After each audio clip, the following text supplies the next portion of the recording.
There's certainly been a lot of excitement about the opportunity to do a standalone Black Panther based upon the way the character was set up in Civil War.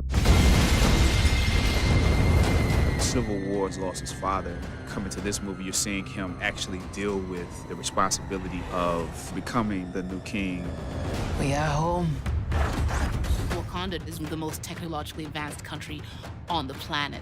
A big function of how Wakanda works, staying out of the spotlight, staying in the shadows. It's my responsibility to make sure that Wakanda does not fall into the hands of a person like you. The amount of responsibility that he has as a superhero and as a king, to me, that's one of the most fun things. What happens now determines what happens to the rest of the world.